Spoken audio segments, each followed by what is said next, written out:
세순이가 목사님 걱정하지 말고 설교하게 해달라고 기도를 하는 게 마음에 와가지고 더 걱정이 되네요.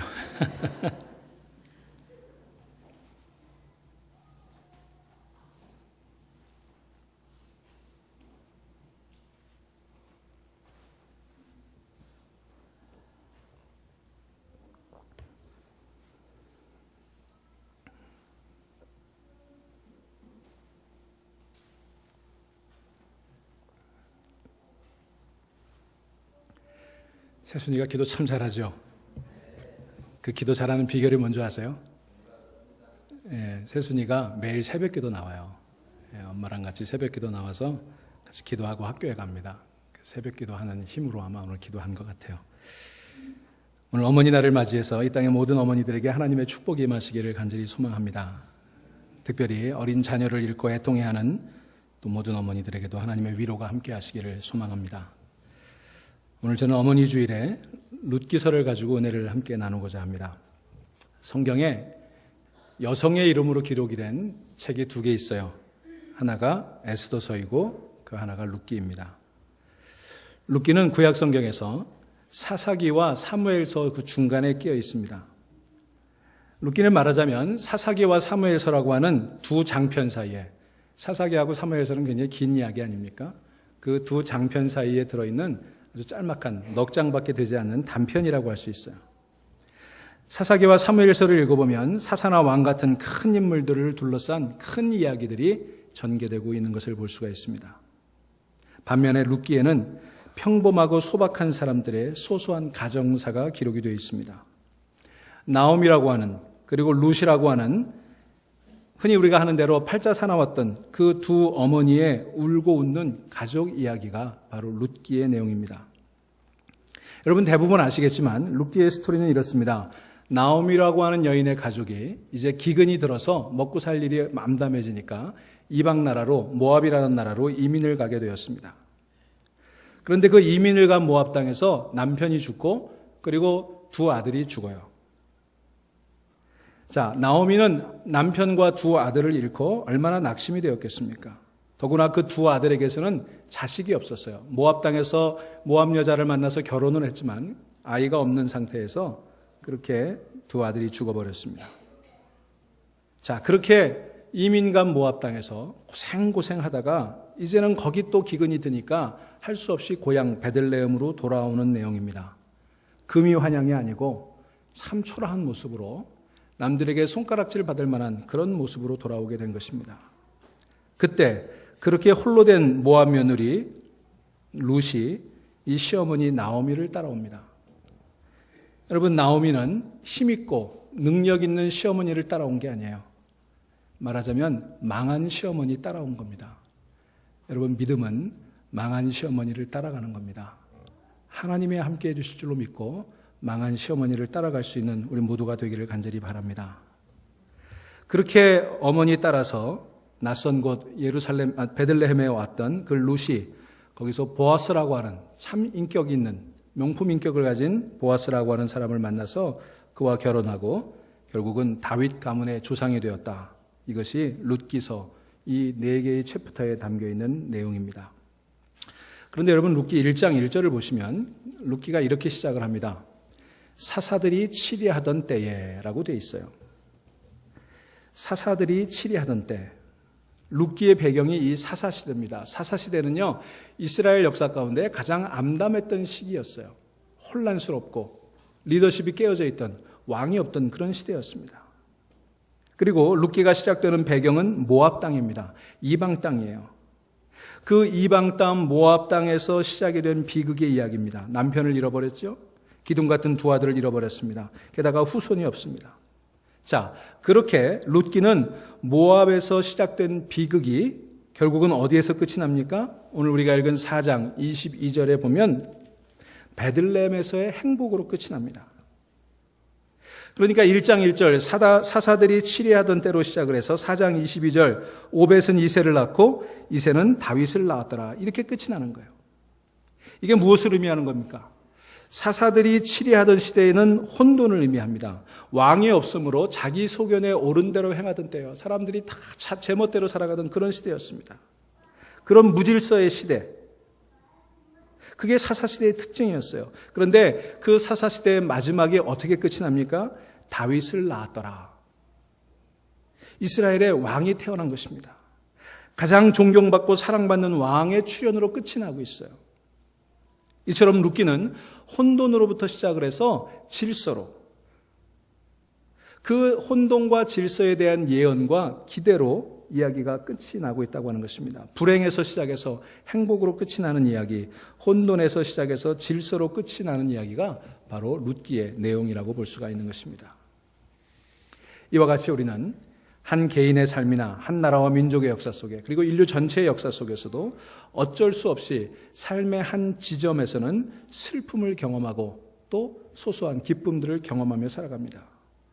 그런데 하나님께서는 그 시줄과 날줄을 엮어서 직무를 만들어 가듯이 이 나오미와 룻이라고 하는 두 기구한 운명의 여인의 개인사, 가정사 속에서 슬픔과 기쁨이라는 시줄과 날줄을 엮어서 하나의 기가 막힌 작품을 만들어가고 있어요. 한 가정의 이야기가 아니라 한 민족의 이야기, 온 인류의 구원의 이야기를 이 두 여인의 이야기를 통해서 만들어가고 계시다고 하는 것입니다.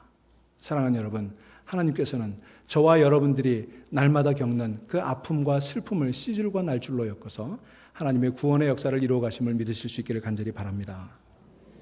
그러므로 성도 여러분들의 삶 가운데도 이제까지 크고 작은 고난들이 다 있었을 거예요. 어쩌면 나오미와 룻이 경험했던 것 같은 극한의 고난을 경험한 적도 있었을 것입니다. 우리가 미국에 왔던 것도 이 나오미 가족이 기근을 피해서 모압 땅으로 갔듯이 우리가 정말 먹고 살기 어렵고 여러 가지 시련의 직면에서 미국으로 온 경우들이 많이 있죠. 이 룻기의 말씀은 그런 크고 작은 삶의 고난 가운데서 분투하는 여러분들에게 궁극적인 선에 대한 확신을 가질 것을 요청하고 있는 말씀이에요. 이민을 가서 남편을 잃고 두 아들을 잃고 정말 손에 아무것도 없이 다시 베들레헴으로 귀환하는 나오미의 처지, 오죽하면 그 나오미라는 이름은 기쁨이라는 뜻인데 자기 이름을 바꾸잖아요. 나오미라 부르지 말아라, 나를 마라라고 불러라, 슬픔이라고 불러라. 그런 나오미와 같은 처지, 이러한 낙심한 마음들을 가진 성도님들이 여기 계실 것입니다. 우리가 이것들을 경험하며 살아가죠. 그런데 오늘 이 룻기의 말씀은 그와 같이 눈에 보이는 현실에 완전히 매몰되지 말고 눈에 보이는 게 전부가 아니라는 거예요. 하나님께서는 우리가 눈에 보이지 않는 그것들을 통해서 궁극적으로 하나님께서 만들어가고 계시는 큰 그림이 있으니 그것에 대한 확신을 가져라. 그것이 믿음이다. 우리에게 이것을 이야기해주고 있는 것입니다. 여러분, 우리는 요즘 한없는 슬픔 가운데 있습니다. 자고 일어나면 또 우리의 마음을 아프게 하는 이야기들이 날마다 떠오르고 있어요. 정말 이게 우리가 살아가는 세상이 맞나? 우리가 이런 혼돈의 시대를 살아가고 있나? 정말 가슴이 아프기 그지없어요. 그런데 여러분, 저는 생각합니다. 이런 슬픈 이별과 비통한 헤어짐이 그것 자체로 끝나는 세상, 하나님이 이런 세상을 만드시진 않았을 거예요. 그죠? 결국은 우리가 환하게 웃으며 한편으로는 눈물을 머금고 그리고 그 아이들을 향해서 얘기할 때가 올 겁니다. 그때 지켜주지 못해서 정말 미안해. 그런 말할 수 있는 그런 나라가 분명히 올 거라고 저는 믿어요. 그런 영광의 나라, 다시는 무자비하고 무책임한 인간들로 말미암아 억울하게 죽어가는 일이 없는 그런 본향, 천국이 있음을 믿으실 수 있기를 간절히 바랍니다. 우리가 그때 주 안에서 그 아이들을 다시 만나게 될 때 한없는 감격과 한없는 기쁨을 누리게 될 줄로 믿습니다. 그것을 소망합니다. 우리가 정말 나오미와 룻처럼 하나님의 신실하심과 지혜를 믿는다면 그 결국은, 그 마지막은, 그 결론은 정말 큰 베들레헴의 축복으로 마감하게 될 것이다. 여러분, 이것을 믿으실 수 있기를 간절히 바랍니다. 자식이 없었던 이 나오미가 다윗의 조상이 되고 그 후손에서 예수 그리스도께서 태어나셨다. 얼마나 놀라운 이야기입니까? 성도 여러분의 삶 가운데도 이러한 축복이 경험될 수 있기를 간절히 축원합니다. 우리가 알거니와 하나님의 사랑을 받은 자, 곧 그의 뜻대로 부르심을 입은 자들에게는 모든 것이 합력하여 선을 이룬다. 이 말씀이 오늘 이 룻기의 주제이고 우리 삶의 주제가 되어야 하지 않겠습니까? 자, 그런데 그 이야기가 끝이 나는 이 룻기 4장에 보니까 오늘 18절 이하에 족보 이야기가 나와요. 여러분, 우리 성경을 읽으면서 가장 읽기 어려운 부분이 이 족보인데 이 룻기도 족보로 끝이 나고 있어요. 근데 여러분, 이 룻기의 클라이막스는 바로 이 18절부터 22절까지 이 족보 이야기가 클라이막스예요. 베레스의 계보는 이러하니라. 베레스는 헤스론을 낳고 헤스론은 람을 낳았고 람은 암미나답을 낳았고 암미나답은 나손을 낳았고 나손은 살몬을 낳았고 살몬은 누구를 낳았어요? 보아스를 낳았고. 이렇게 되어 있어요. 그러니까 보아스의 아버지가 살몬인데 그 살몬이 누굽니까? 이 살몬은요, 여호수아를 보시면 거기 기생 라합이 나오죠. 기생 라합의 남편이에요. 다시 말하면 보아스는 기생의 아들이에요. 그 기생 라합, 이방 여인 라합에게서 보아스와 같은 인물이 나왔고 그 계보에서 다윗 왕이 나왔고 예수 그리스도가 그 계보에서 탄생하신 것입니다. 여러분 아시는 대로 이스라엘이 이제 가나안 땅을 점령하지 않습니까? 요단강을 건너서 이 가나안을 점령하러 갈 때 그곳으로 정탐꾼을 보내요. 두 사람을 보내죠. 예전에 출애굽하자마자 12명 정탐꾼 보냈다가 실패했던 일이 있었기 때문에 얼마나 신중하게 믿음의 사람들을 뽑았겠어요. 그렇게 두 사람을 뽑아서 정탐을 보내죠. 그 두 사람의 정탐꾼 가운데 하나가 바로 이 살몬이었어요. 그 살몬이 이 자기를 숨겨줬던 기생 라합과 결혼해서 보아스를 낳게 된 것입니다. 살몬은 보아스를 낳았고 어떻게 됩니까? 보아스는 오벳을 낳았고 오벳은 이새를 낳고 이새는 다윗을 낳았더라. 이렇게 족보가 이어져 가는 거예요. 자, 여기서 이 족보를 우리가 조금 더 살펴보도록 하겠습니다. 히브리서 11장에 보면 구약 성경의 믿음의 조상들 이야기가 나와요. 모두 15명 믿음의 인물들을 소개하고 있는 것을 볼 수가 있는데 여러분 놀랍게도 그 15명의 구약의 믿음의 인물들 가운데 여호수아가 빠져 있고 대신에 여호수아 시대를 대변하는 인물로 라합이 들어가 있는 것을 볼 수가 있습니다. 이건 대단히 획기적인 거예요. 라합의 믿음이 그만큼 15명의 구약의 인물들 가운데 포함될 정도로 그만큼 기억될 만하고 칭찬받을 만한 믿음이었다는 것입니다. 그뿐만이 아닙니다. 마태복음 1장 5절에 기생 라합이 예수님의 족보에 당당히 이름을 올립니다. 살몬은 라합에게서 보아스를 낳고 보아스는 룻에게서 오벳을 낳고 오벳은 이새를 낳고 이새는 다윗 왕을 낳으니라. 이게 마태복음 1장 족보 이야기예요. 자, 기생 라합에게서 보아스가 태어났습니다. 여러분이 룻기를 읽어보시면 이 보아스가 얼마나 훌륭한 인격을 가진 사람인 줄 알 수 있어요. 그는 그 당시에 마치 소나 말처럼 취급을 받았던 하인들을 늘 선대합니다. 그 하인들을 만날 때마다 여호와 이름으로 축복해요. 이것은 굉장히 이례적인 거예요. 당시에 주인이 하인을 축복한다? 이거는 찾아볼 수 없는 그런 일이었는데 이 보아스는 그런 사람이었어요. 게다가 자기 밭에 찾아온 이방 여인에게 자비를 베풀고 또 그 여인을 함부로 대하지 않고 그 여인이 수치심을 느끼지 않도록 남몰래 그녀에게 선행을 베푸는 그런 사람이었어요. 정말 구약에 나오는 인격 가운데 정말 명품 인격이라고 말할 수 있는 인물이 바로 보아스입니다. 그런데 그 명품 인격의 보아스가 이방 여인 기생 라합에게서 태어났다는 것이 신기하지 않습니까? 그리고 몇 대 지나지 않아서 그 가문에서 다윗이 태어나고 예수님이 태어나신 거예요. 여러분 라합은요, 어쩔 수 없이 먹고 살기 위해 가족을 부양하기 위해 그 일을 했을 수도 있습니다. 그렇다고 하더라도 그의 직업이 결코 떳떳하다고 말할 수는 없는 처지였습니다. 또한 정치적으로는 이스라엘과 대적하는 가나안 땅에 사는 가나안 여인이었습니다. 종교적으로는 부패한 이방인들의 신앙 전통 안에 있는 여인이었습니다. 그런데 여러분 여호수아서 2장 8절로 14절에 보면 너무나 아름다운 그녀의 믿음의 고백이 기록이 되어 있는 것을 볼 수 있어요. 마치 쓰레기통에서 장미꽃이 피어나는 것 같은 그런 아름답고 견고한 신앙 고백이 나타나 있습니다. 여러분이 한번 찾아보실까요? 여호수아서 2장을 한번 가보시기 바랍니다.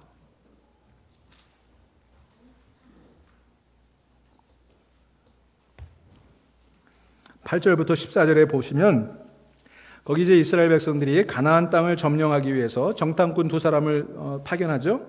그런데 이 정탐꾼들이 가나안 땅에 들어갔다가 만난 사람이 누구예요? 이 기생 라합이었어요.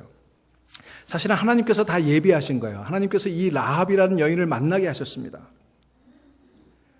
왜 이 여인을 만나게 했을까?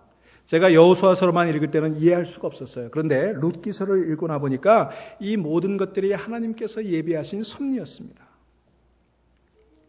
이 여호수아서 2장 8절로 14절을 읽어보면 알 수가 있는데 여러분 9절부터 11절까지 우리 함께 한 목소리를 읽어보겠습니다.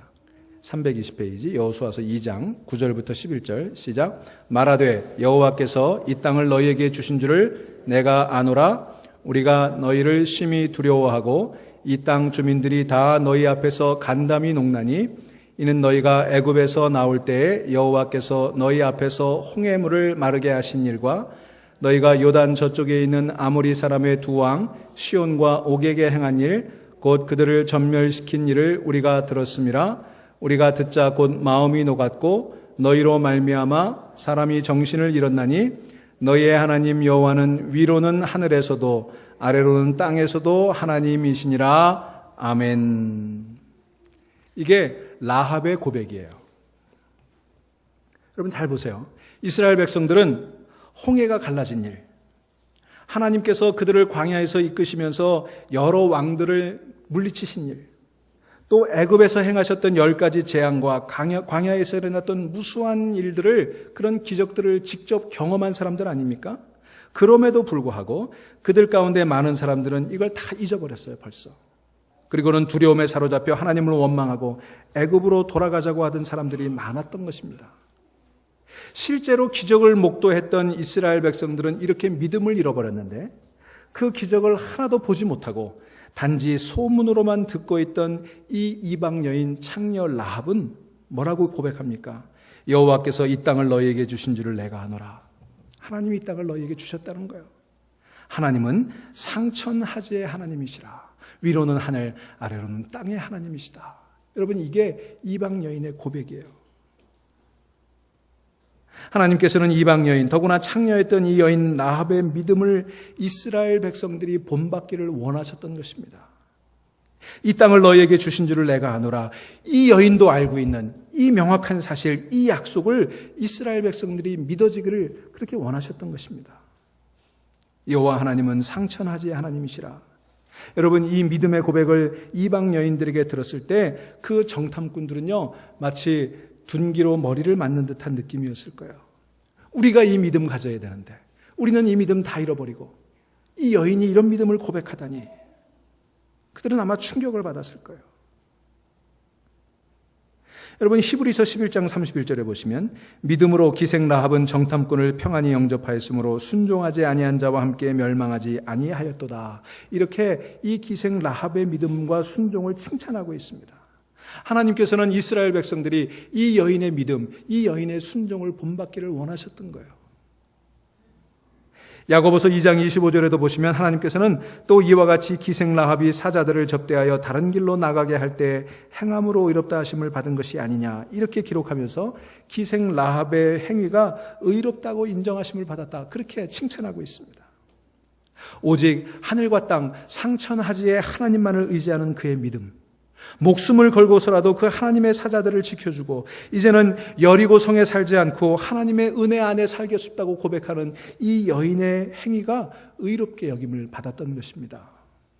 사랑하는 여러분, 우리가 이제까지 여리고 성에 살아왔다면 우리도 이제 여리고 성이 아니라 하나님의 은혜 안에 살기를 결단하는 이 아침 될 수 있기를 주의 이름으로 축원합니다. 그 라합이 12절에서 이렇게 고백하고 있어요. 그러므로 이제 청하노니 내가 너희를 선대하였은즉 너희도 내 아버지의 집을 선대하도록 여호와로 내게 맹세하고 내게 징표를 내라. 여러분, 이 얘기도요 그냥 넘겨버릴 이야기가 아닙니다. 여러분 보세요.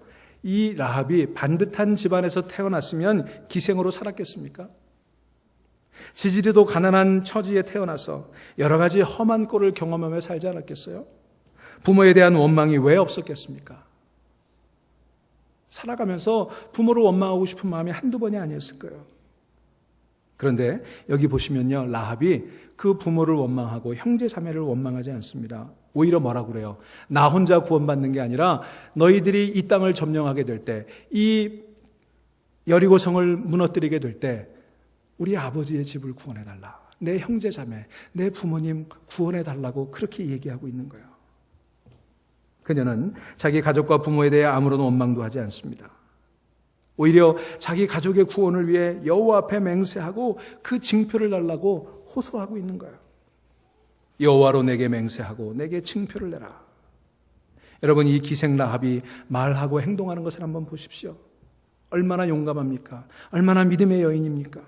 위기의 순간에도 당황하지 않고 재치 있게 위기를 넘기며 이 두 명의 정탐꾼을 도와주었습니다. 자칫 목숨을 잃을 수도 있는 상황에서도 침착하게 상천하지 하늘과 땅의 하나님을 의지하는 견고한 믿음의 소유자가 이 여인 라합이었어요. 그리고 자기 가족들을 원망하지 않고 두 정탐꾼에게 자기 가족의 구원까지도 보장하라고 담대하게 요구하고 있는 이 여인, 이 따뜻한 배려의 마음을 가진 이 여인, 여러분 참으로 훌륭한 여인이 아닙니까?